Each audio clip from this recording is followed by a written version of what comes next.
I'm curious, like people say opposites attract, but then I wonder if you're dating someone that you would have zero friends, kind of like very few interests in common, different backgrounds.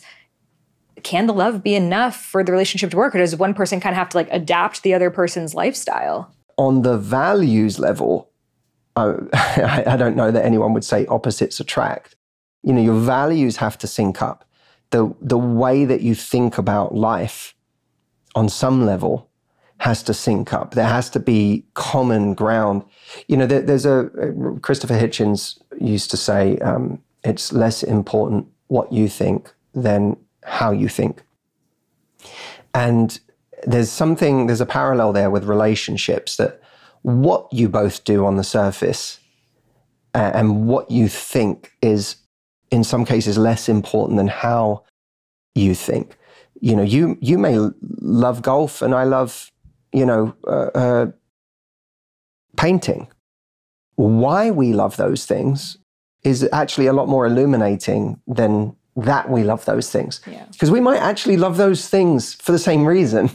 There might be an awful lot in common about you and me. We've just exercised that need in different ways. Maybe both allow for our creativity, or both make us feel in touch with nature, or both make us feel like we're on a path to mastery.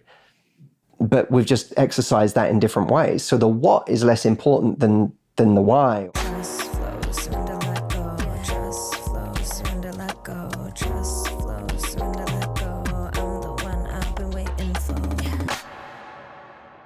Welcome back to the High Self Podcast. My name is Sahara Rose, and on this podcast, I love to take spirituality and matters of the heart and make it really fun, modern, and relatable. And I personally like to talk about all of the obstacles that I'm going through, especially a year and a half ago after my divorce. I was thrown into the abyss of what it's like to be single in 2024. So if you're single, I see you. It's hard out here on these streets. And I've learned so much. Like when I first became single, I was like, I guess I just have to go like find another husband. Like, shouldn't take too long, right? Like a month tops. And now I'm like, oh, wow, there is so much I didn't know. And thank goddess for that, because I would have like jumped into probably a toxic relationship. And I've learned so much about myself through really being present with my heartbreak and the grief and sitting with my aloneness, because there is that huge temptation to just like go find someone else pretty instantly. And after, 6 months of really sitting in that, starting to like open myself up to like, what is dating even like? And it was, the last time I was single, I was 24 years old. I'm 33 now. So it was like a whole other world out there. I was navigating how dating apps work and what a situationship is. I had heard the word, but I didn't really know what that was. And, just all of it was so different than, I feel like back in the day, people would date because they wanted to like get married. I don't know. And now they're like dating and it's like, why? They're like, I don't know. It's like, and it was so interesting for me to navigate, because then I started to ask myself, like, why am I even dating, and what are my intentions? And I feel like it's so important in this process to really sit with ourselves of what do we really desire a relationship for, and getting really clear around that first. And that way, when we are in, different dating situations, we're not just going from, oh, I really like this guy, instead being clear on our own intentions, which especially for us women can be really difficult. And what I love about Matthew Hussey in his new book, he talks about how a lot of us women are quite passive in our dating. And I'll be the first to admit it. We hear things like, oh, like it'll just happen when you least expect it. Like, just don't think about it. Like, the less you think about it, the better your relationship will be. And it's like, think about anything in life. If I'm just like, yeah, I'm going to start a business, so I'm just like, not going to think about it. I'm just like, going to let God handle the millions of dollars, and I'm just going to wait right here. It's like, that wouldn't work. So why do we feel like in relationships, we should put no emphasis or focus on learning about it, when it's something that for most of us, like, I believe the purpose of life is love. So it's important for us to start learning about these things. And I feel like a lot of us put emphasis in learning about relationships, but dating, I had never even focused on that before. So I came across Matthew Hussey on YouTube, and I was like, oh my God, he's like Harry Potter in real life. This is so cool. And he was full of so much information. I was so excited that his new book was coming out so I could have him here on the podcast and ask all of the questions that I have, I know you have, and just get really deep into what it's like to date, especially as a spiritual person. And before we drop into this episode, be sure to hit subscribe wherever you're listening to this podcast. That is the best way to stay up to date on the latest episodes. We've got this in video format, so if you're just hearing my voice, be sure to also watch our fabulous outfits on video as well on Spotify, YouTube, or the Apple Store. This is the best way to stay in the flow with future conversations and also allows the podcast to reach more people. So hit subscribe so I can keep vibing with you on all future episodes. Now let's get into this one. So without further ado, let's welcome Matthew Hussey on the High Self podcast. I hope you're not offended that I called you Harry Potter. Certainly not the first time. So, yeah. It's like the highest compliment here. I'll take it. I'll take it. There's worse things to be called.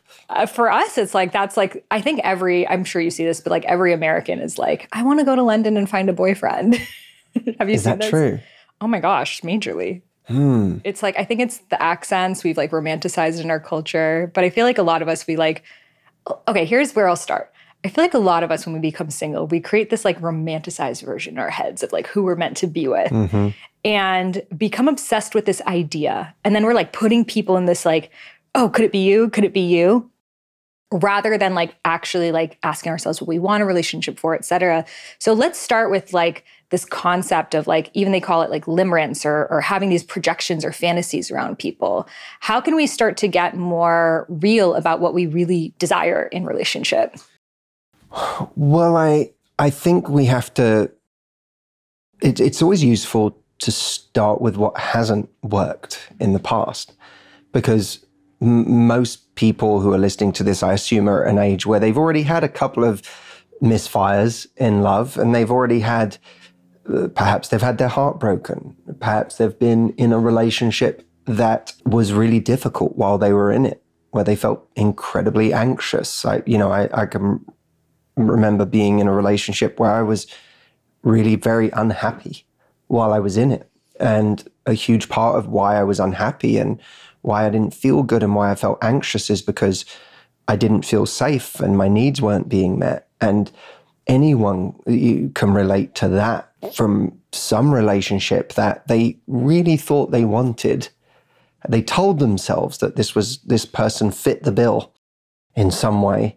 And then they found that because there was some fundamental thing that was missing, that they at the time may not have admitted to themselves was missing, they were incapable of being happy or ever finding peace in that relationship.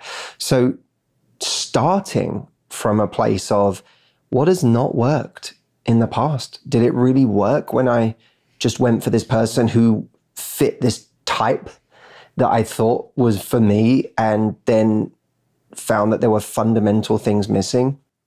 Almost certainly not. So that's a very useful thing to go into our next stage of our love life. We can at least ask ourselves, what, when it was missing, caused me tremendous pain? Despite how much I thought I wanted someone, despite how important I made them, what made me miserable when it was missing? And people might come up with answers like, well, I never had that person's consistency. That person was very hot and cold. They never showed they really wanted me. You know, I really wanted a relationship with them and they kept telling me that they weren't ready, or they wanted different things than me in life, or I never really felt seen by this person, or I felt like I had to be a different version of myself to make them happy or to impress them. I could never truly be vulnerable. I felt I'd be judged or I'd be shamed. When you realize those things already are a very important barometer. And then we have to start looking for those things in the next relationship.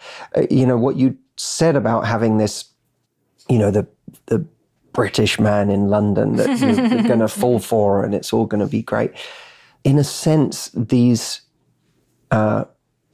predictions we make for our love life are a way of not being present in our real life. There's a British poet called David Whyte who he wrote a book called Consolations, which was all about taking words that he felt had lost their meaning through overuse, and he was re-imbuing them with meaning. And one of the chapters he wrote was on the word ambition. And he said, he doesn't speak very favorably about ambition, but he said, ambition is frozen desire. It's a very beautiful and damning phrase when it comes to ambition, frozen desire. In other words, ambition is our attempt to have decided what's going to be best for us ahead of time. We have an ambition to make this thing, to create this company, and we think that if we create this company, that's going to be the thing that makes us happy. Or if we have an ambition to find this type of human being who's going to make us finally feel like we found the love that we're looking for. And there's a kind of arrogance we all have when we're forming our ambitions that this is the thing that's going to make us happy. This is the thing we need. And it can actually make us miss our life, because what brings our life meaning and what makes us feel joy and feel like we've lived a great life tend to be things that we didn't predict and couldn't have predicted.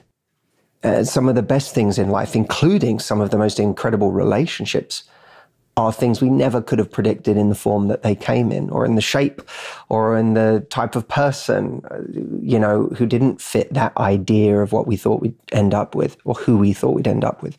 So that idea of ambition as frozen desire is something you can apply when people are searching for a very specific type of person. There's a frozen desire element to that assumes we know what's the best thing that could come for us. And by the way, when we do concretize our vision around that kind of a person, what happens is we find someone who looks like that and speaks like that and acts like that and has that kind of a life and that kind of a charisma and that accent and we start to try and make them fit. Mm-hmm. Because it fits with this idea of what we've told ourselves we want or need. Meanwhile, we miss the fact that this person makes us incredibly unhappy, or that we feel really anxious with this person, or this person disrespects us, or this person is making no compromises and sacrifices while we're making a huge amount of compromise and sacrifice to make this person happy. We miss all of that. So it's so much of what I teach and what I talk about in this book is coming back to not how you feel about someone, because that can't always be trusted, but how does someone make you feel? The big difference between those two things. We may feel about someone that they are incredibly impressive and shiny and attractive and sexy and all of these things, and those things might make us chase very hard, but none of those things describe how someone makes us feel. And how someone makes us feel is much more important when it comes to choosing this roommate that we're going to be spending our lives with, potentially. Have you recently gone through a heartbreak that rocked your world, and honestly, you're still maybe picking up the pieces? You've learned so much from this experience, but you also know there's so much more awaiting you. And probably you have an intuitive sense that this was meant to happen for you to become your highest self. Well, I've been there. At the end of 2022, I found out that my then husband had been cheating on me. And it was the most horrible news I've ever gotten. But now looking back on it, I can say it was my life's greatest blessing.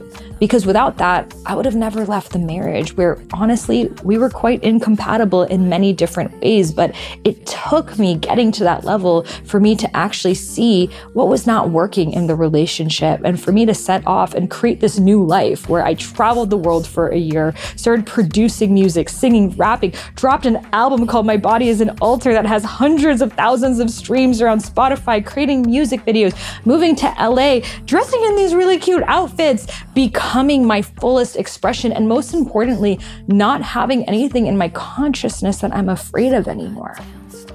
I have become truly liberated. And that is the gift of a heartbreak. So all my friends would come to me when they would go through their heartbreaks. I know a lot of people are in it right now. And this is why I've decided to create my ultimate heartbreak healing course.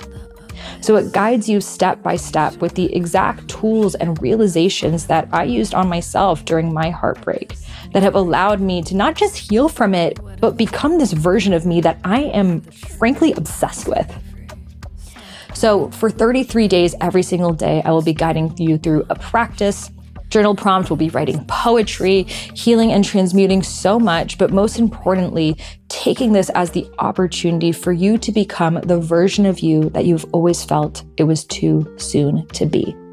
So I'm so excited for you to get started. As soon as you join the course, you can get started on day one. I have seen insane transformations and I can't wait to see what awaits you on the other side. So head over to iamsahararose.com/heartbreak and use coupon code podcast for $50 off. Again, that's iamsahara, Sahara, rose.com/heartbreak and use coupon code podcast for $50 off. You can find that link in the show notes, and I'm super excited for you to meet the version of you that's on the other side. So I'm a super busy person. I don't have time for long morning and nighttime routines, but if there's one non-negotiable I have, it's breath work. I feel so different from doing this practice, and my favorite time to do it is right before I go to sleep. And this is why I love the Open app, specifically their active breathing before bed breathwork journey with George. It is amazing. I do it like every night. It really gets me out of my head and back into my body, and I can feel the difference in my nervous system just by doing it. So I'm obsessed with this app. They have incredible meditations, breathwork journeys, ranging anywhere from 3 minutes to 30 minutes. And best of all, it's all set to really vibey music because let's be real, sometimes you do a meditation and the music is really whack and it gets you out of it. So if you want in, you can actually get 30 days of Open for free by visiting withopen.com/Sahara. Again, that's 30 days free by visiting withopen.com/Sahara, and you can find that link in the show notes. I am obsessed, and I know you will be too. It's so true. And I feel like we try to control or have a perceived sense of control of, okay, I'm going to write down everything about this person and like put in my order with God, and they're going to show up. And we're not looking at about the people all around us, friends that we've had, people that have shown up for us that could even become future relationships. I feel like you mentioned what's the thing that's often missing in your relationship and putting that at the pinnacle. For myself and for a lot of women, the thing that has often been missing is someone who can meet you on a deeper emotional or soul level. And it's a conversation I have with a lot of my girlfriends of, are we expecting from men what we expect from girlfriends? Are we putting them to the standard where like, you know, he doesn't listen to me talk, he doesn't ask me questions, and like how much of that should we be okay with because they're men versus like, no, hold that standard higher because there are emotionally available men who want to listen and ask questions? It's a great question. Yeah. It's a great question. Just asking for personal knowledge. Well, but you're highlighting a very common challenge for people, and does bring up certain stereotypes about genders, and to what extent are those true or an excuse that allows people not to be curious or show an interest? You know, I think finding someone who can speak our language is important, and we have to decide what that language is for ourselves. I mean, I know for myself, it always would have been very difficult for me to be with a person who I felt, I want to say intellectually, but I don't mean that in terms of what books we'd read. I don't need anyone to have read the same books as me, but just to be able to communicate on a similar level about things. Is that feeling of coming out of a movie and, you know, you're able to talk about what you loved about that movie and why in some detail, or you're able to use your language to be able to really connect with what you loved about that movie, and then that person's able to do the same, as opposed to saying, I don't know, I just thought it was good. You know, that would be someone who didn't necessarily speak the same language as me. But that doesn't mean that me thinking that's important should make it important to anyone else. We have to know what's important to us. That was something that was important to me. But that didn't have to extend to someone having done the same learning in life as me. I didn't need them to know about the same subjects or need me to know about the subjects they'd learned about. I think it was just a way of communicating. Yeah, someone you would be friends with, have in your world. Yeah, exactly. Someone I would enjoy talking about life with.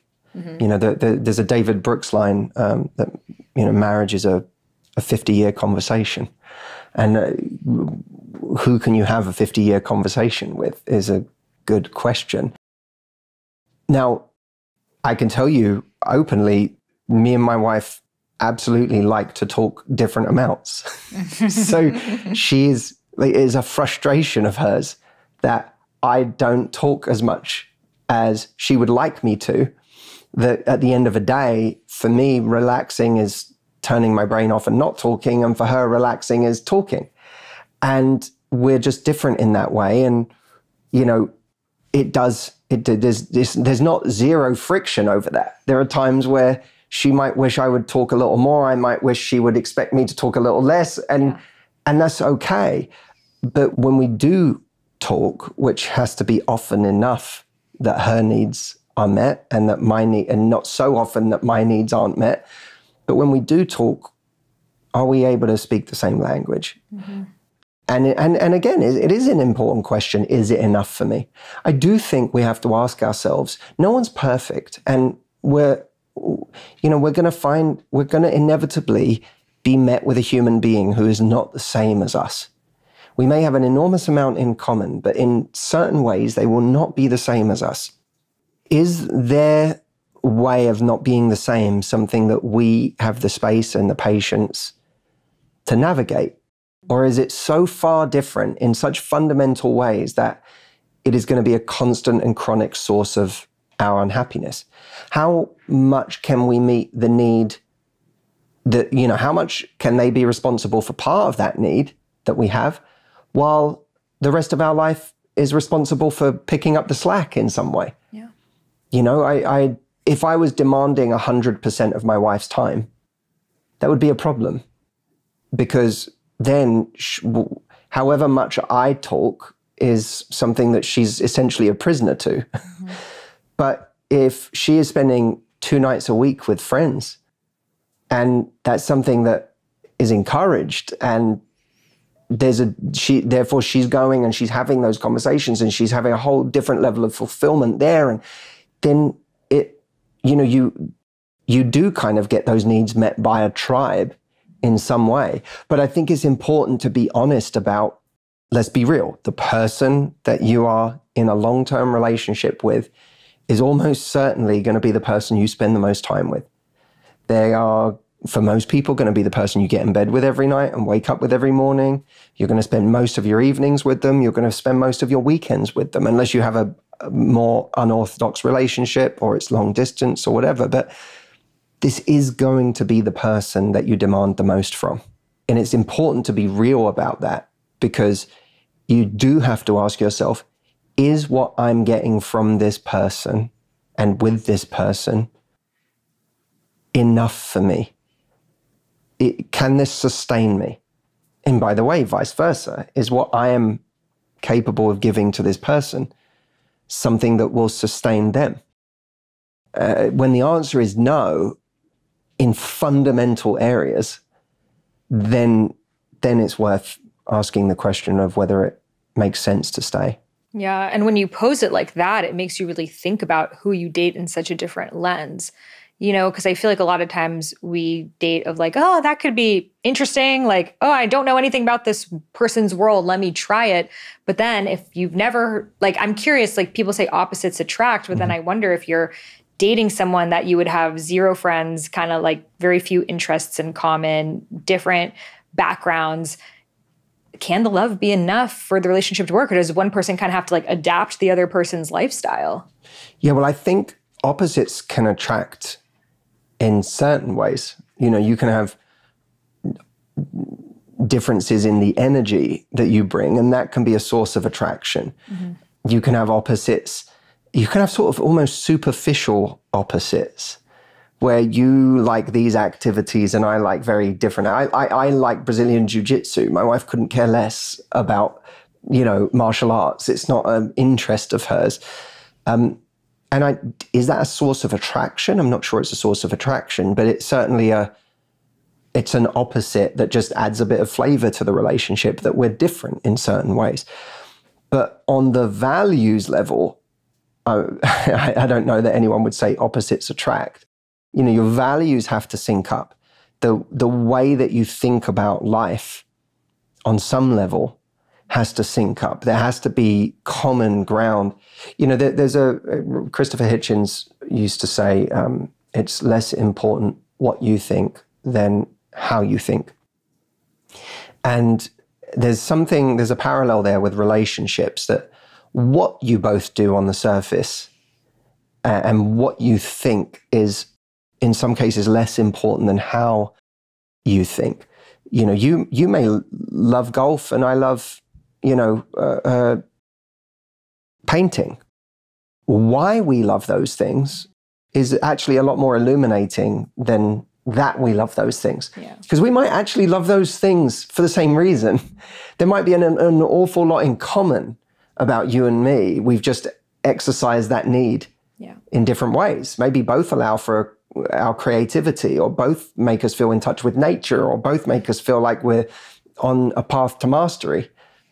But we've just exercised that in different ways. So the what is less important than the why, or what's really going on beneath the surface in the values that instruct our behavior. Mm-hmm. But when we have different values, then saying opposites attract can be very dangerous, because if one person, their highest value is ambition, and another person's highest value is presence, or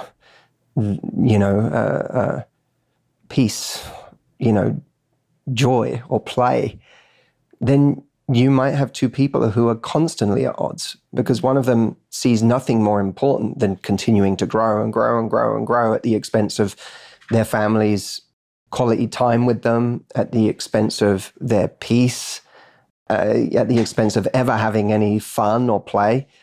And the other person might say, my idea of an ideal life is just having enough, as long as we make enough. Mm-hmm.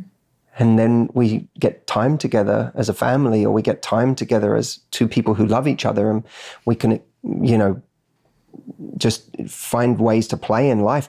That's my idea of a great life. Mm-hmm. So that's an area where opposites attracting it can get people into a lot of trouble. Right. And sometimes where that peaceful person may be attracted to their ambition because they desire more of that, but then the lifestyle doesn't align, of like, maybe that person expects we're both put our laptops down at 5 p.m. and spend time with each other. So that very thing that was attractive about the ambitious person is no longer attractive when they're working until 11 p.m. every night. Yeah, that's a common thing, isn't it? Mm-hmm. That idea that what attracted me in the beginning becomes the thing that I despise the longer time goes on. And we sort of have to be wary of that, because we disproportionately favor the things that make us immensely attracted in the beginning. The things that attract us in the beginning are responsible for our decisions about how much to invest in a person. And there are often, when we look at our friendships long term, the friendships we have are not necessarily based on, hopefully, who among who's been the most shiny in life, who was the most glamorous and exciting, and when we first met them. Our friendships are usually, the ones that last, are based on something a lot deeper. In fact, a lot of the friends we make, because of how shiny they are and how, exuberant their personalities are, and those actually end up being a lot of the people that fall off. Mm-hmm. They're the people that either dispense with us, or we get to a point where we go, God, this isn't a true friend, or this doesn't feel mutual. Yeah. And the friends that, I don't know about you, but the friends I've kept for a very long time, they tend to be the people whose character I really admire. Yeah.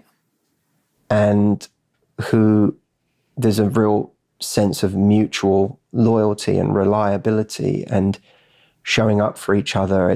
They're not relationships built or based on impressing each other. They're relationships built on being there for each other. Totally. And admiring each other's deeper nature and our deeper character. I don't care what they do. I don't care what they're achieving. I don't care how much money they made last month. I don't care what great opportunity is happening in their life. Other than if it's making them happy, then great. But it's not interesting to me on the level of the friendship. What's interesting to me is when I speak to them, do I enjoy the time we spend together? Do I feel understood and seen? Do they feel understood and seen by me? Do they feel accepted or judged? You know, if they feel judged and shamed and whatever, then that's not going to be my friend, or they're not going to be my friend for very long. They're not going to want to be. So when we look at who we decide to invest in our love lives, why would we apply a different set of rules? Mm-hmm. We often do, right? Based on a great first date, we think, oh my God, they're amazing. I mean, I had someone ask me I have a coaching group called the Love Life Club, which is designed to, that's the practical application of everything that I teach in this book. There was a woman who said, I had the most epic date. Well, no, I had a date with the most epic connection, but he disappeared afterwards. What should I do? And the what should I do is the problem in that question. Because it's someone who has taken this feeling of an epic connection on a first date and decided that that is an indicator of this person's value in her life. Mm-hmm. When that's not the case at all. It's a complete non sequitur. Just because you had an amazing date with someone, it doesn't mean that it doesn't follow that therefore we should be together. A lot of the time, what you're feeling on a date is not someone's character, you're feeling their impact. And people, some of the worst people, some of the people that will hurt you the most are the people that have the highest impact. Mm-hmm. When you meet them, they sort of specialize in it. And they know how to create chemistry with you, love bombing, like you've talked about. Yeah, they're very, very good at it. Mm-hmm.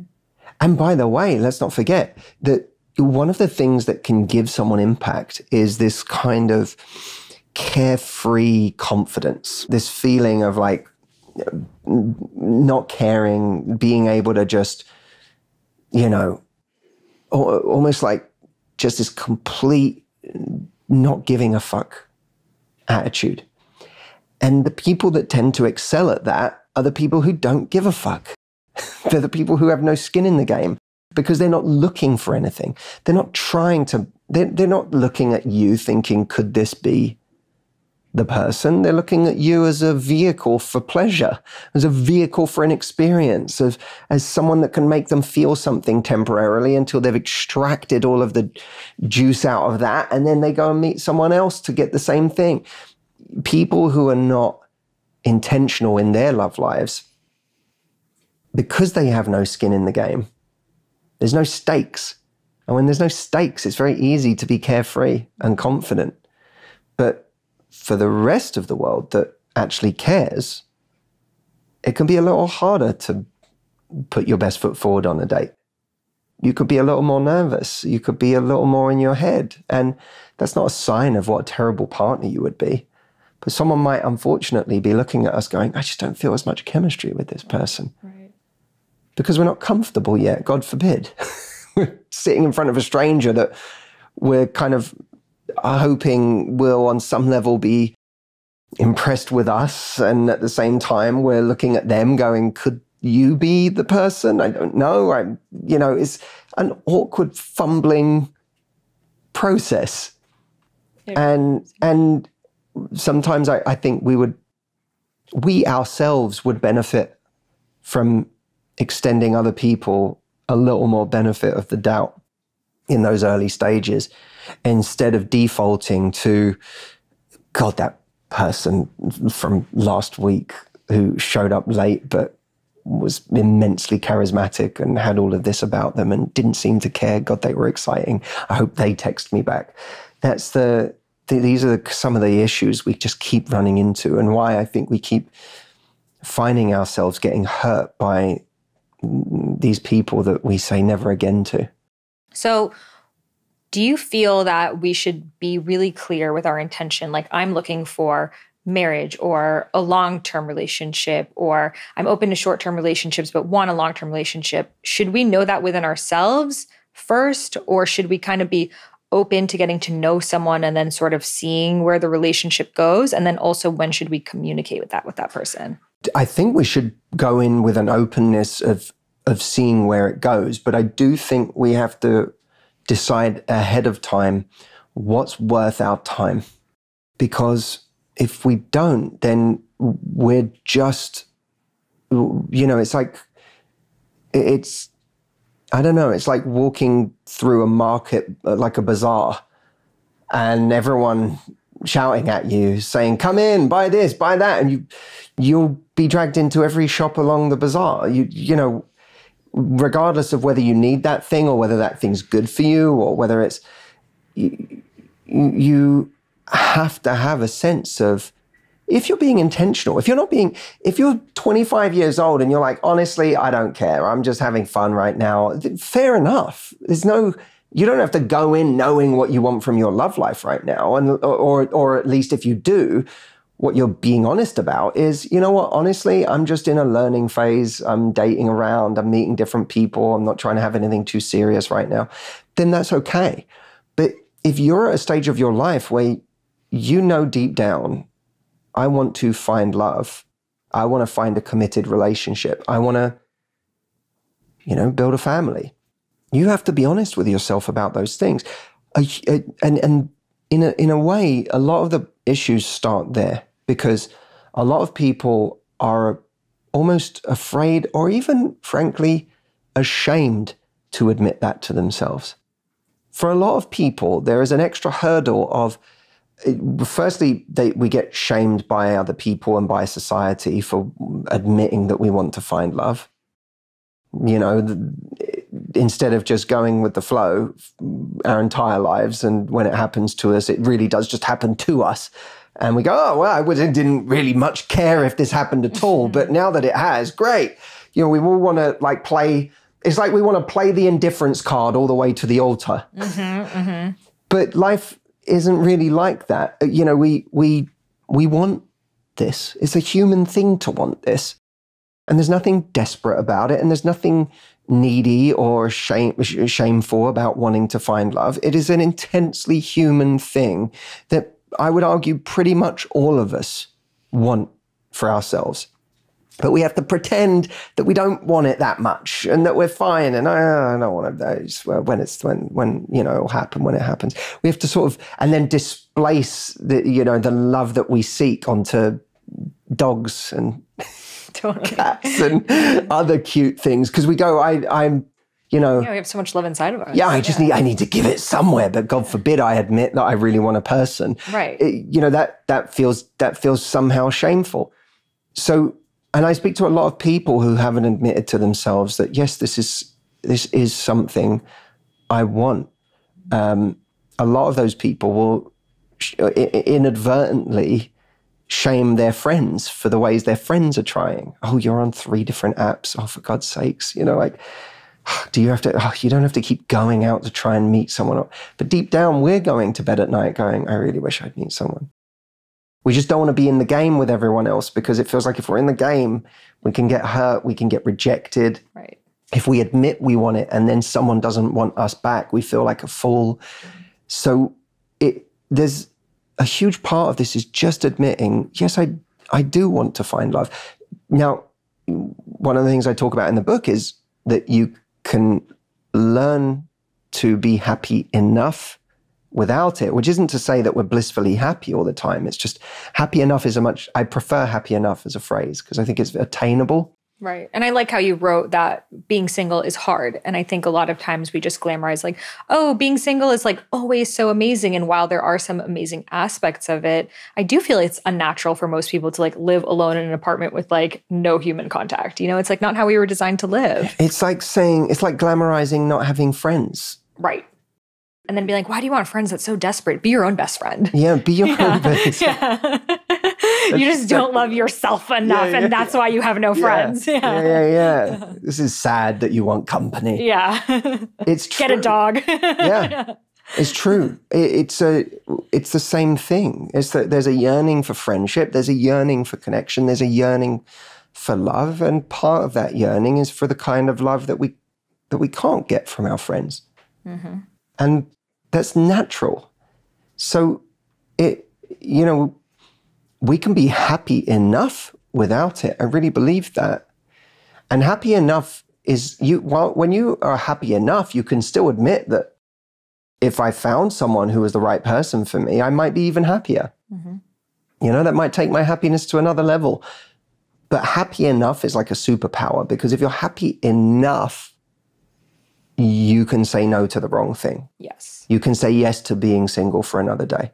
And that's a really, really important ability to have, because otherwise you really will get sidetracked into these lanes that you don't want to be in, that don't have happy endings.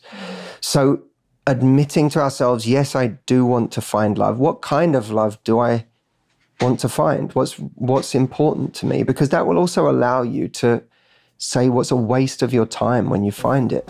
One day I was hanging out and I was just thinking, you know what? Like, I love my highest self. Like, she gives me the best advice ever. Like, it would be just so cool just to be like hanging out in the clouds with my highest self. So I wrote this line: I'm getting high with my highest self. I ride with my highest self. I vibe with my highest self. I fly with my highest self. And my first language was actually Spanish. A lot of people don't know this. When I was a baby, my first word was hola. So I started rapping in Spanish. I was just recording myself, just having fun. I'm like, pa mi reinas, mis diosas, mamacitas, mariposas. And then I ended up making this like 2000s throwback reggaeton beat to it, which you are hearing right now in the background. This song is called Highest Self, and it's one of the many songs that infuses reggaeton, Afro beats, Brazilian funk with Persian music and high vibe lyrics that you feel good about getting stuck in your head. So if you head over to Spotify, Apple Music, iTunes, wherever you get your music, or just the show notes, you can listen to this song and all of the others on my new album, My Body is an Altar. I am so curious what your favorite song on the album is. Make a reel to this song. I want to see you vibing out with your highest self. Maybe you're meditating, you're with your crystals, you're doing breath work, you're in nature. Tag me at I am Sahara Rose, and I'm super excited to see it and share it. So a question I have, like a lot of people listening to this have gotten out of long-term relationships and marriages, and they may feel more, like for me, I just feel more comfortable in long-term relationships, but I've had to like push myself and stretch myself around like, try to get to know different people, try to date, even though it doesn't come naturally to me. And I'm like one of those people, I get on the apps for like a day and I'm like, I can't do this. So do you feel that we should give ourselves like, okay, for the next 6 months, I'm just going to try dating different people and getting to know myself? Or if what you want is relationship, just come back into it from that lens? I think we have to figure out what, in a sense, what challenge we're trying to solve. For example, you can admit that you want to find love, and also notice that there is a inability that you have right now to be on your own that is actually hurting your chances of finding love, because it makes it that much more likely that you get into something with the wrong person just because they're there right now. So you might say, strangely, one of the most important things for me in finding the kind of love I want long term is to spend the next 3 months not looking for it and truly getting comfortable getting through a weekend on my own.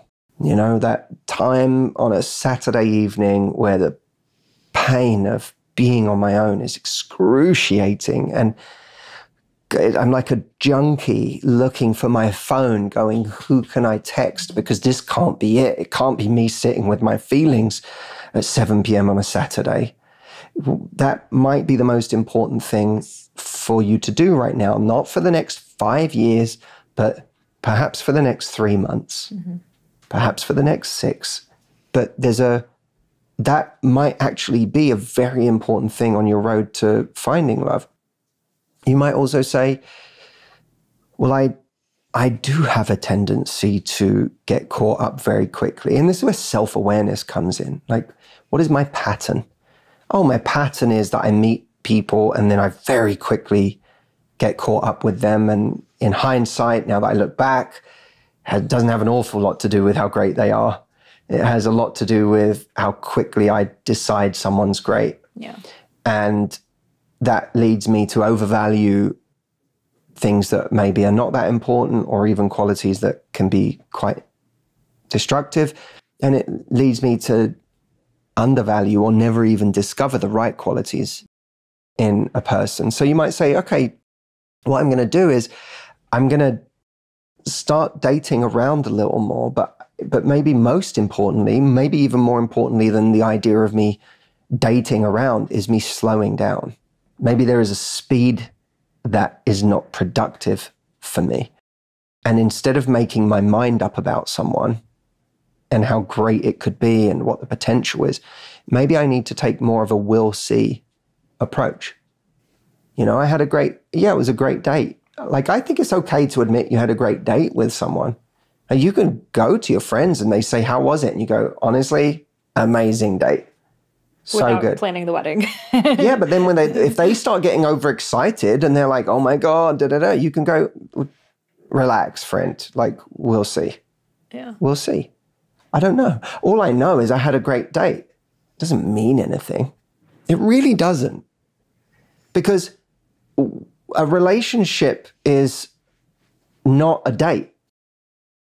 So true. It's what is, in order to see how great someone would be for your life, who are they in month 3? Who are they in month 6? Who are they at year 2? Those things are much more important than how great was it on date 1. And what we do the opposite, by the way. It never even gets to month 6.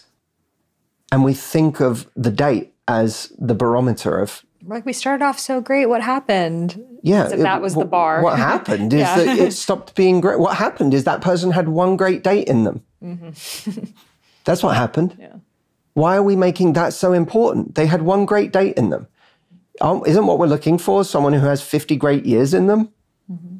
Like, why are we so caught up in the story of the date? And there's a chapter in the book called How to Tell Love Stories, which talks about this phenomenon of us overvaluing connection. And it gives people a model for getting out of that trap if they want to slow down, if they want to start to value more appropriate things. So in this model, I give 4 stages of importance in any situation or relationship. The first level of importance is admiration. Admiration is just, do you think someone is hot? Do you think they're attractive? Do you think there's something impressive about them? They may not even know you exist. It's just a kind of, in a sense, is a little bit of like an objectification from afar. Mm-hmm. So on the scale of importance, not very. Level 2 is mutual attraction. That's where you're attracted to them, but they're also attracted to you. And you know that because they're reciprocating your attention. They've expressed a genuine interest. You're getting some of their energy. And that can feel like the most important level in the world. Even though it's level 2 and there's 4 levels, level 2 feels like the most important one in the world because we often find that we don't get attracted to people that often. Mm-hmm. And when we get attracted to someone and they're attracted back. It's like a miracle. Oh my God. Yeah. That feels like the Holy Grail. Yeah. That's lightning in a bottle. I can't let go of that. At the same time, what? 100%. And it's understandable. It's very human to look at that and go, I can't let this go. Yeah. This is so important. Mm-hmm. But it's not nearly as important as our brains tell ourselves. Because for something to be a true long-term relationship, there's 2 more levels. 1 is commitment. Level 3 is, okay, great. You have an amazing connection. You have amazing chemistry. This is where you lose most of them. Most of them. Are they saying yes? Yeah. It's a kind of an important part. Yeah. You know, if they're saying, I don't really know if I want a relationship right now, or I'm not sure I'm ready, then that person's not saying yes. I don't care how late you can stay up at night talking to them, mm-hmm. or how great the sex is, or how, much you enjoy this person's company. If they're not saying yes, what do you have? What do you have? It's like, it's kind of nothing. It's not entirely nothing because you have a connection, but connections aren't that rare. Yeah. What's rare is someone actually saying, you know what, on top of this fun feeling, I'm actually going to build with you. That's more rare. And that's the real stuff. Now, there's a level on top of that, which is level 4, compatibility. That's really important because unfortunately, and there are many people out there, I know there are people out there watching right now who will have experienced this, where love wasn't enough, commitment wasn't enough. Someone saying yes wasn't enough, because once someone has said yes, you're into life with them. And what is life with them like? Do you have a similar opinion of how you want to spend your time? Or is it completely different all of the time? Do you agree or respect the way they choose to live their life? And vice versa?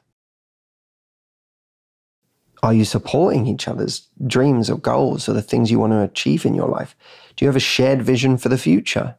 Are you at the same place in your life in terms of what you want? Does this ever happen? No.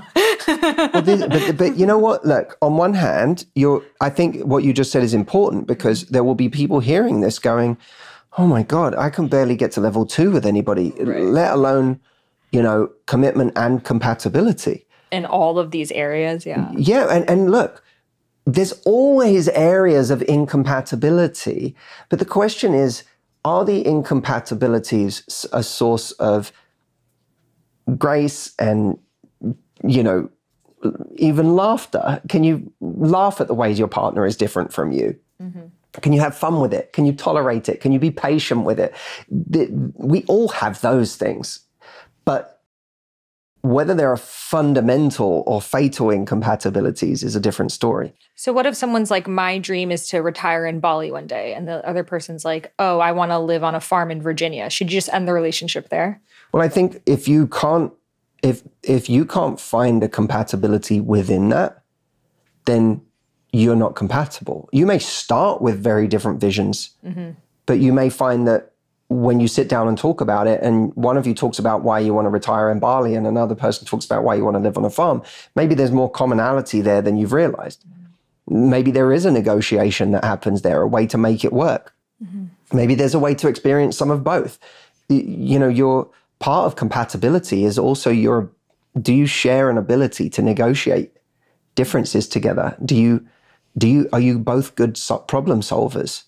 Because if you're both good problem solvers, that can overcome.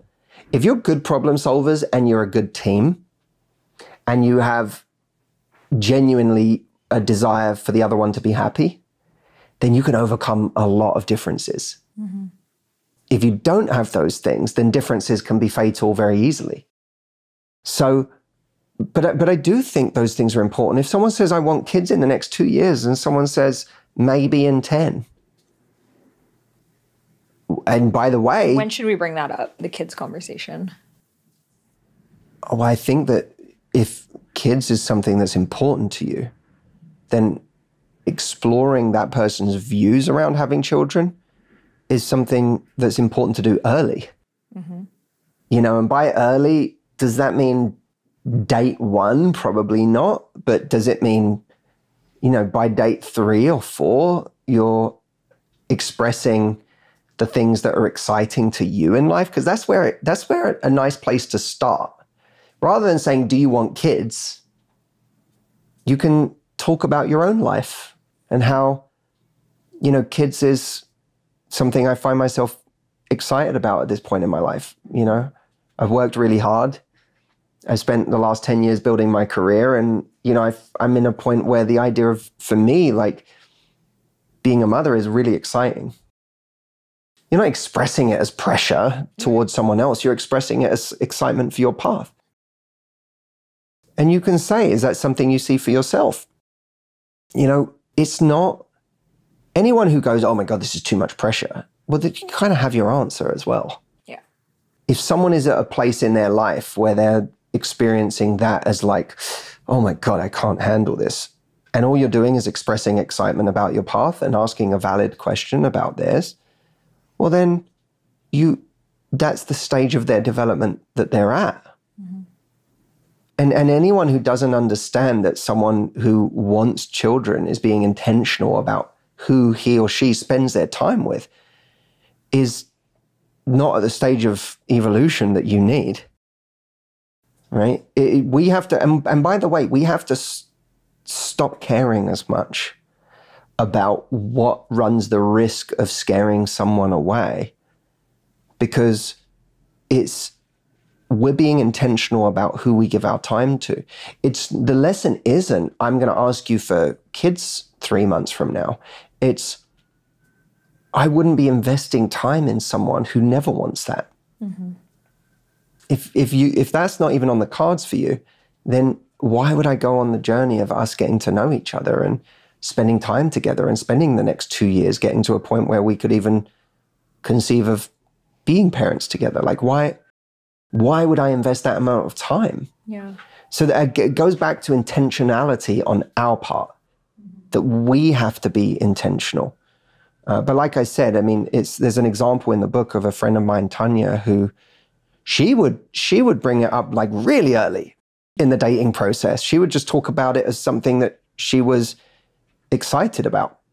You know, she'd say, I'm really, you know, marriage is something that I'm excited about. You know, I see that for myself. But she wouldn't make it an agenda towards him. It would just be very clear what she wanted. And over time, of course, if you bring those things up and someone doesn't participate in that conversation, then you'll get a clearer idea of where they stand on those things. But a key thing I want to say about this is a lack of commitment from someone, if you're being intentional, should never come as some giant surprise. In other words, there's no perfect time to have the conversations, but the wrong time to have them is when you've delayed them to the point where you've invested so much time and energy that you would now be resentful and bitter and unhappy if you learned that you had been doing all of that under a misapprehension.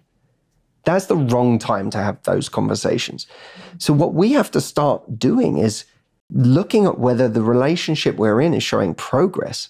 Mm-hmm. And a lot of us, we're so attached to the idea of being with someone and where it could go that we're never actually looking at the fact that there's no progress in the relationship, that we're no further along after 6 months than we were in the beginning, that we're seeing each other with the same cadence, the same kind of messages, the same kinds of words, that nothing has really evolved. And probably what's happened is we've bought into some logic that someone has sold us about why they can't move things forward or why they can't give more.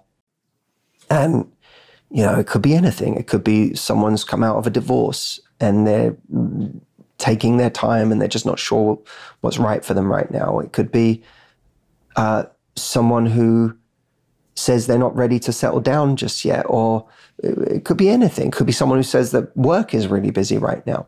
Now, you're not crazy for going, well, I still want to give this a little bit of a chance anyway, because it feels like there's something here. But we do start to run the risk of abandoning ourselves if 3 months later, nothing has really progressed from the moment someone said that, and we're ignoring the fact that it hasn't progressed. If someone tells you that they came out of a divorce and they're just having to go slow right now, fine. What we have to do in our heads is go, how long am I willing to commit to this without any progress before I decide that this is a bad bet? Mm-hmm. And maybe you're not the ruthless person that says on day one, then I'm out. If you're taking it slow, that's not where I'm at, I'm out. Maybe you are that person, and that's okay too.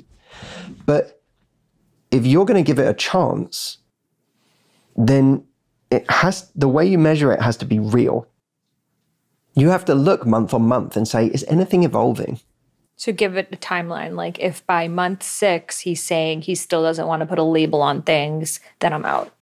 Yeah, or if, you know, and you can look at it in even more granular ways, like, has the communication between us changed from month 1 to month 3? Mm-hmm. Are we closer? Are we making more time and space for each other in our lives? Do I feel that this person is starting to let their guard down more? And yeah, when I asked them in month 3, have your feelings shifted in terms of being open to something more? What do they say? Are you brave enough to ask that question? Because so many people are not. Yeah. They're so afraid of losing someone and losing this thing that they've come to have hopes for, that they're afraid to ask a question that they will scare them away. That will scare them away or produce an answer that they're not ready for. There are elegant ways. I write extensively in this book about, there's a whole chapter on called Have Hard Conversations, but it's about how to in an elegant way. But we have to be brave enough to do it, and then we have to communicate our standards elegantly. When you say to someone, hey, have your feelings shifted?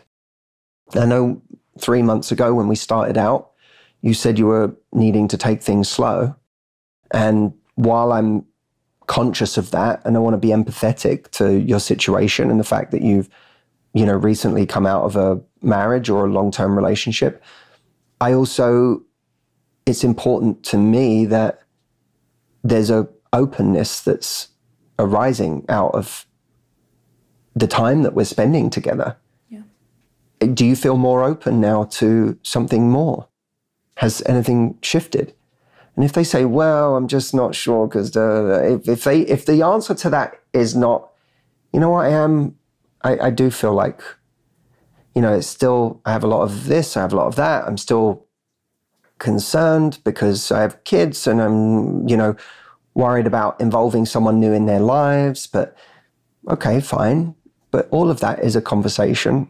And, I want to make you comfortable, but I also want to make sure that I'm not investing my time and energy in someone who is not progressing from where they started. Mm-hmm. So I want to be really conscious about, I understand, I want to be empathetic to where you are right now, but I need to be loving towards myself, because I know my energy is really precious. I know what I have to give is really amazing. And I want to make sure that I'm giving it in a direction where someone is respecting that with how much they're willing to put in return. So while I don't need, in month 3, while I don't need to know exactly where this goes long term, I am going forward with this with the idea that we're actually giving it a chance to see what it could be. And if for you can't do that, then that's important for me to know. These are conversations most people don't have. And people who would string us along are often expert avoiders.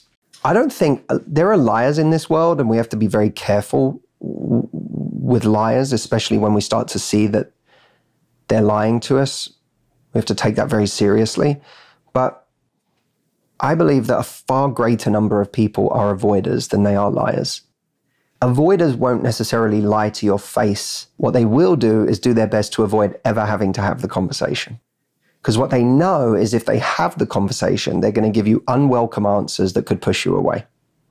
So they'll try and avoid having the conversation altogether. The problem is that we often become complicit in the avoiding, because while they're avoiding having the conversation because they know it will disappoint you, we're avoiding having the conversation because we're worried that it's going to spell the end of the relationship and that we're not going to get what we want, which is more progress, more commitment, So we end up becoming complicit. We become a co-conspirator in the theft of our own time and energy and future in many cases. So we have to start saying losing a person and getting my time back and my energy back so that I can apply it in the right direction is more important to me than coasting in this situation where I could find out a year from now or 2 years from now that this entire time me and this person have been on a completely different page. And I just never knew it because I was never prepared to ask that question. Have the conversations, have them much more regularly, and measure the progress. There should never come a time where something's just a massive shock 2 years in. I had no idea you didn't feel the same way when we'd never had the conversation.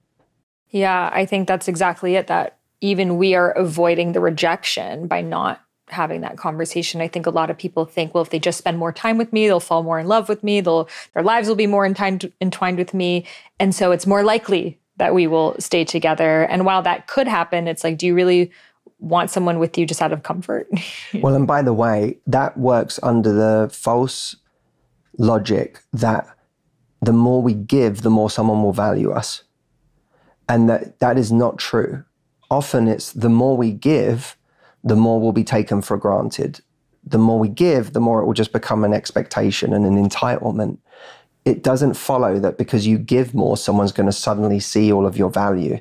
If I could just keep giving and make your life so much better, you'll finally understand how wonderful I am in your life. That logic doesn't work if you demand nothing in return for your giving.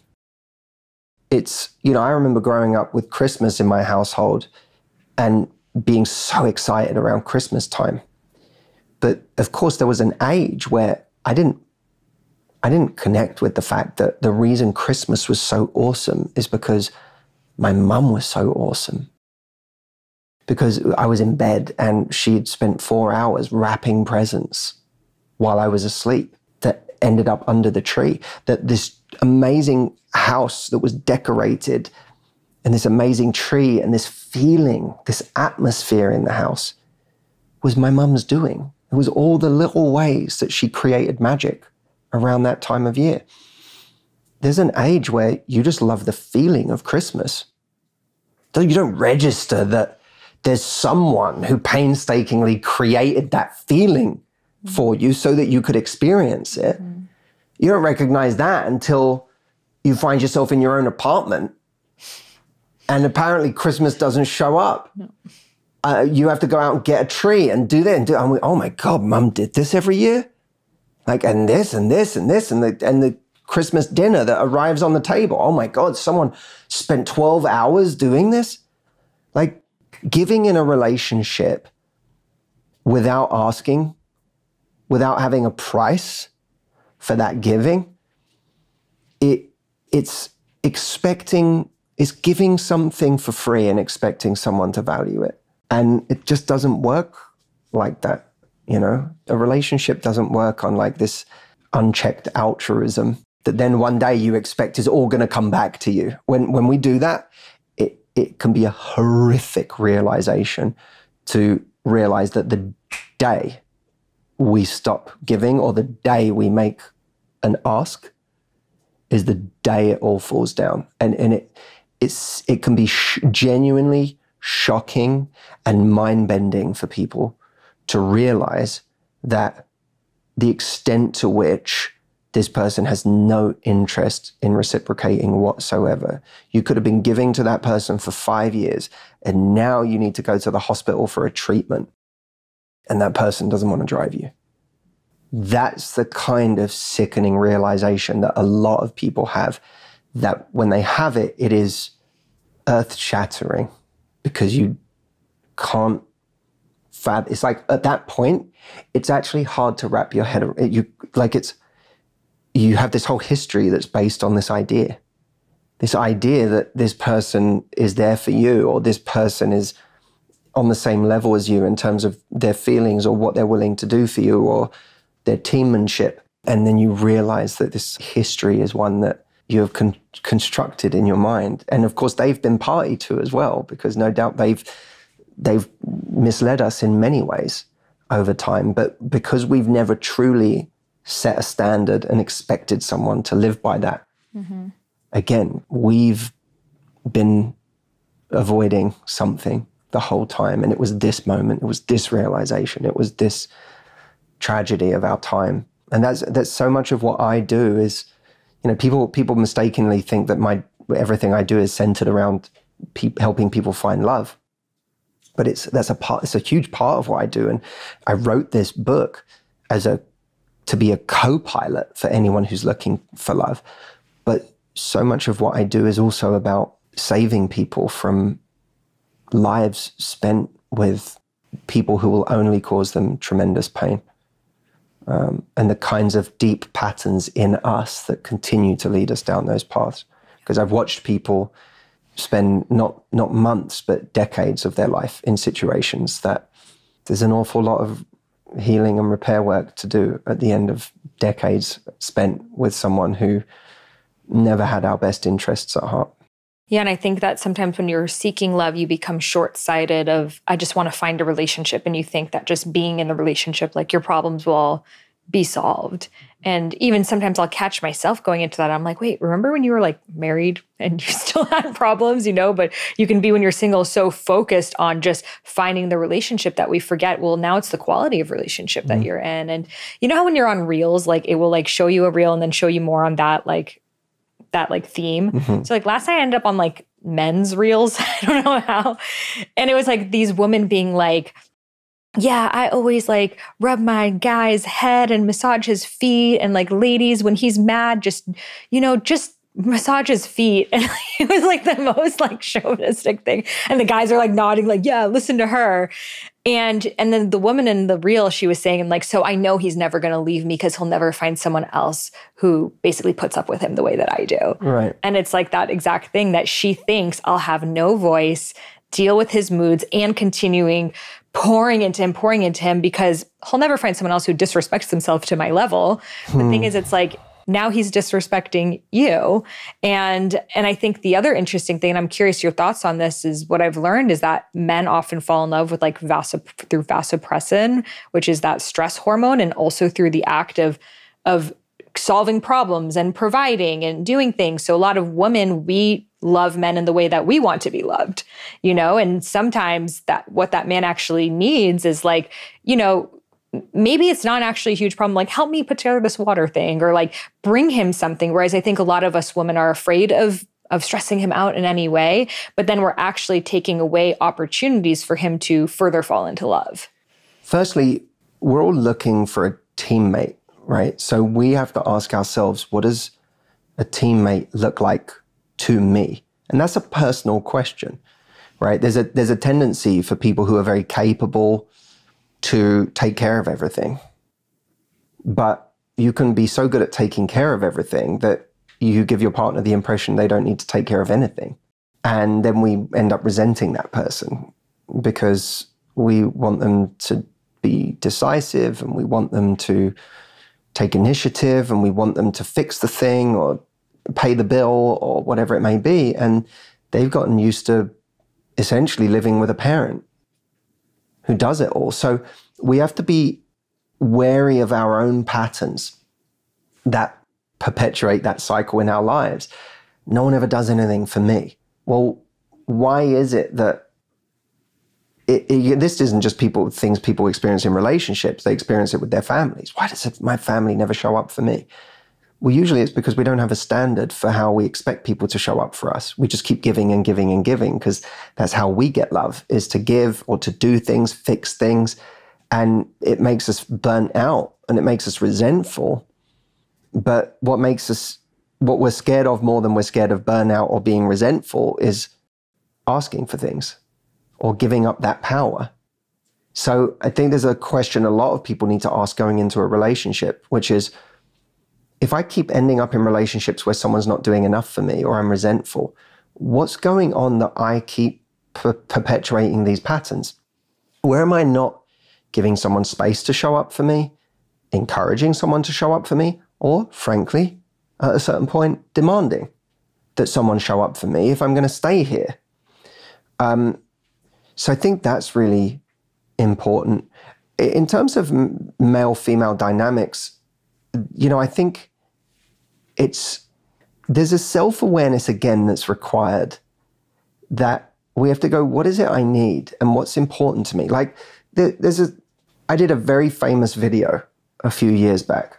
This is going back like 7 or 8, 9 years now, but it was a clip of me on stage where someone basically stood up and said, the guy stopped paying for me.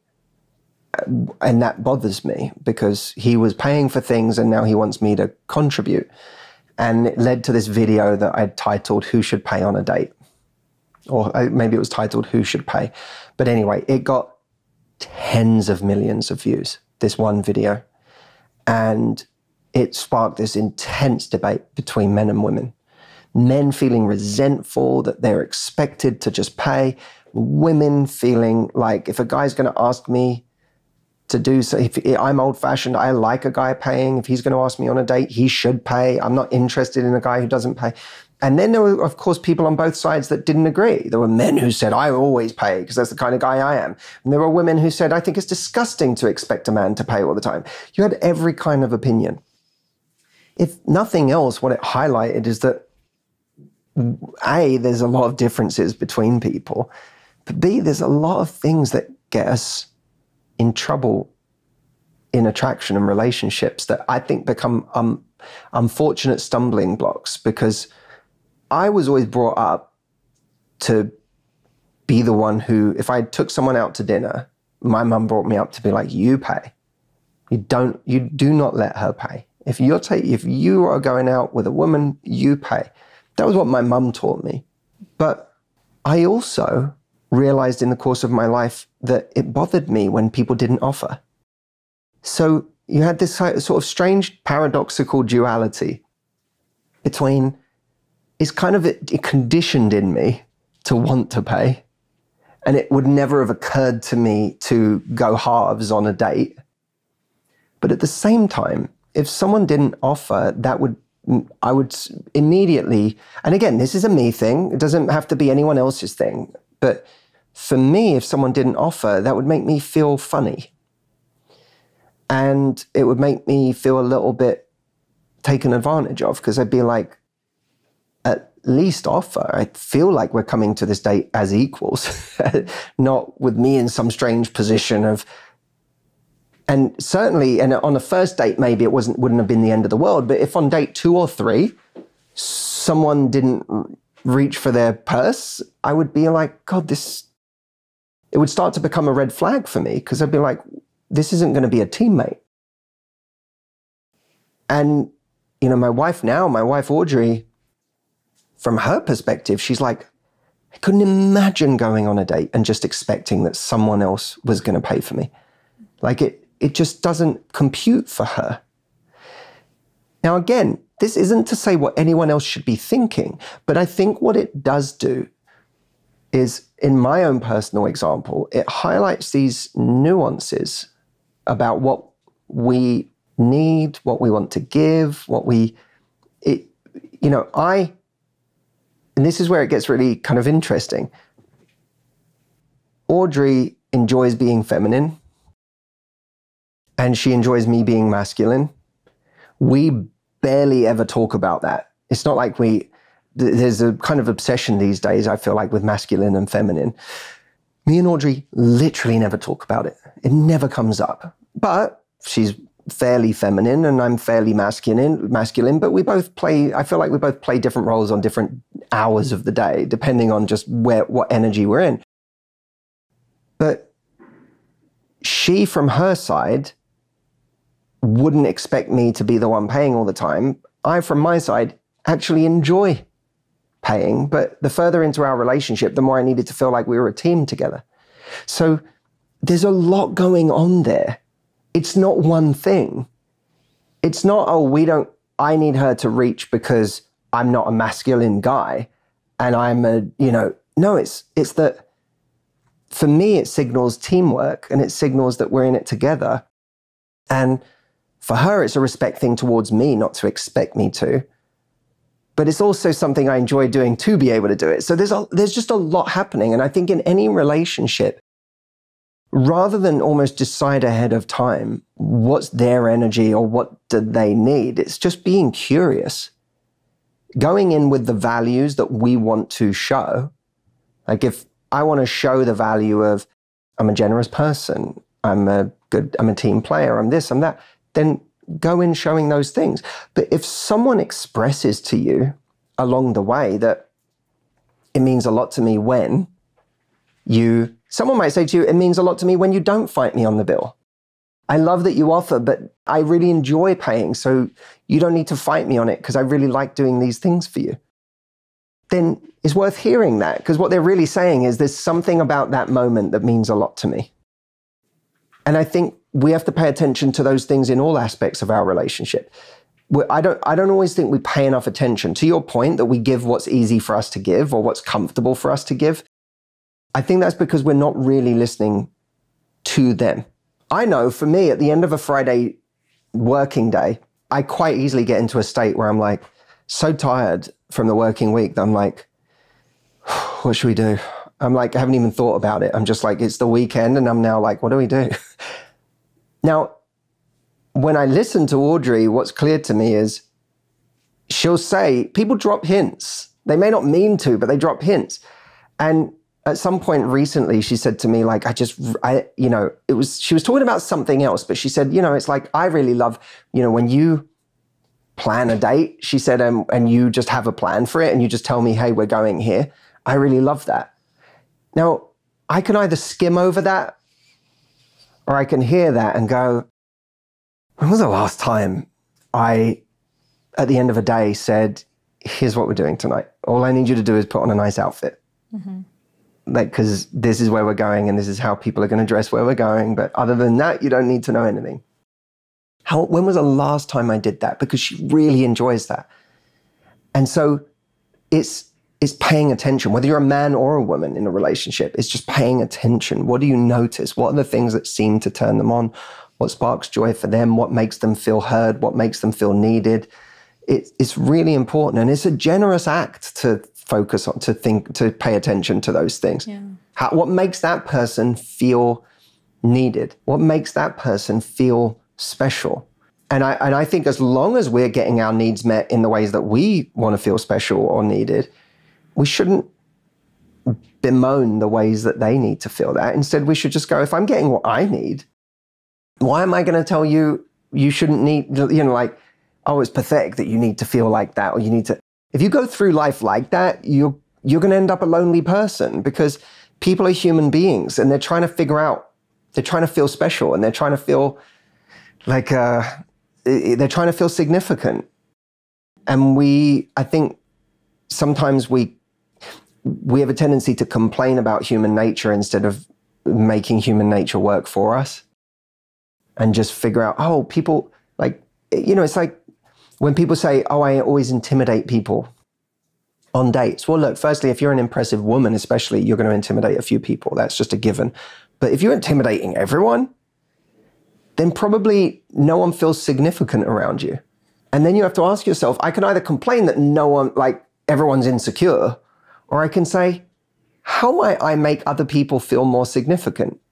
Because maybe I keep going on dates and I keep talking about how impressive I am without even realizing it, but I'm not actually getting into what's impressive about them. Whether it's because of pride, or it's a defense mechanism, or it's just I'm worried if I build them up too much, they're going to think they're too great or whatever. But there's something I'm doing that's not making other people feel special around me, and keeps resulting in the comment that I'm intimidating. That's an important insight to have. So there's some of the ways I think about that. I love it. Well, I love how Audrey, she made this post that she asked you, I want to get dressed up in this kind of dress. Oh, so you let me know where we're going to go. And I just loved that. Yeah, that was true. I forgot about that. She literally instigated me having to be decisive. Yeah, exactly. She was just like, I remember, because I came off a date. We were in New York and we were actually doing a bunch of interviews for the new book. And it was one of those days where I was shot. I was exhausted. And she just put on this gorgeous dress. And I was like, well, I have to take you somewhere. She was like, you decide where we're going. Yeah, she was like, find somewhere that this isn't too dressy for. 100%. I was like, oh, I love that. I started, no joke, I just started making calls. I was like, I had friends in New York, and I'm like, I'm a bit out of, I used to live in New York for a brief spell a few years ago, but these days I'm out of touch with what restaurants in New York are great. And I sent out 4 texts to people going hey, what's the restaurant right now? Or what's the special place? And I found one and called around, and we went there and ended up having the best night. The best night. Right. Went to this classic old institution of a restaurant in New York. And it felt like we went back to the 1920s. But it was all because she just had that moment. She was like, I need a night. I need us to have a date. I'm going to get dressed up and you tell me where we're going. So it's also her signaling what she needs. In that case, in a very proactive but playful way. That's a kind of interesting way to say, hey, I need you to like take me out. Right. Or why don't you ever take me out? You're too busy for me. And that could just turn into a fight. Exactly. And by the way, there's a time to have that conversation. If she's gone this direction and this direction, and it's like, wow, he's really not getting it, then okay, it's time to say to someone, hey, look, I want to talk to you about something. I am feeling like we haven't had much quality time. It so turns me on when you take me out and you have a plan and we go and do something. You're so good at it. Some of my best memories in our relationship are the times where you've done that. And I feel a little sad because I feel like that hasn't happened in a while. Mm-hmm. Can we fix that? That's a more serious version of that conversation, albeit still there's obviously that's an elegant way of doing it. But it doesn't have to be the first kind of line of attack when you want to go and have a nice night with your partner. Yeah, I love that so much. And you have so many amazing scripts in your new book, Love Life, that make it really easy to kind of just like go through these different situations. And I feel like sometimes it's hard. Like I know I'll like text my friends of like, what do I say? And a lot of my friends have, again, not been single in a very long time. So it's actually really helpful to have these like exact scripts in different situations. You talk about what real red flags are versus like what society says may be red flags, and just so many other, it's like really, like I told you, it's like a Bible of dating. So I really recommend it for everyone. So it's out today. And where can listeners get this new book? Yeah, so I'm so excited about this. I can't wait for people to read it. It's called Love Life, How to Raise Your Standards, Find Your Person, and Live Happily No Matter What, which was a really important part for me because I wanted this book to be a co-pilot for anybody who is serious about finding their person. But I also know that life is too short to defer our happiness to the point where we do. So this book is designed to have that dual effect of helping you find love faster, but also helping you find a lot more joy and peace and confidence and happiness along the way. So there's a website that everyone can go to called lovelifebook.com. When you get there, you'll be able to order the book through any retailer you want, Amazon, Barnes & Noble, it doesn't matter. But what's really cool is when you buy the book right now, we have an event that we're doing on May the 4th, which is a virtual event called Find Your Person. And every single person who buys a copy of the book is going to get a ticket to that event. So you'll see all the details on lovelifebook.com. You can use your receipt to get your ticket. And it's going to be very, very special. So I encourage everyone to go and do that. The event is going to take all of the ideas from the book and apply them practically to you finding love this year, if that's what you're looking for. But it's also, the book's going to help so many people who are trying to get over love. They're trying to heal from lost love. They're trying to explore the deeper patterns within them that might be causing them to keep going for the wrong people or are making it hard for them to find the right person. So this really is designed to hit people wherever they are, at whatever stage they are, and to help them do love better.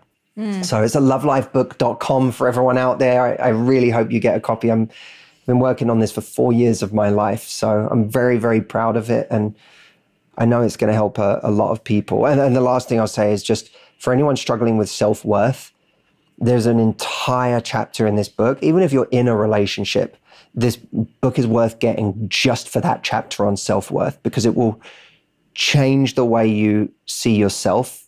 It will change the relationship you have with yourself in ways that you've probably never come across before. And I've been running a live retreat for 16 years of my life for people every year, where I teach people these things. And this is actually the first time anyone has been able to get them in the form of a book. So, wow. Let me know what you think when you get it.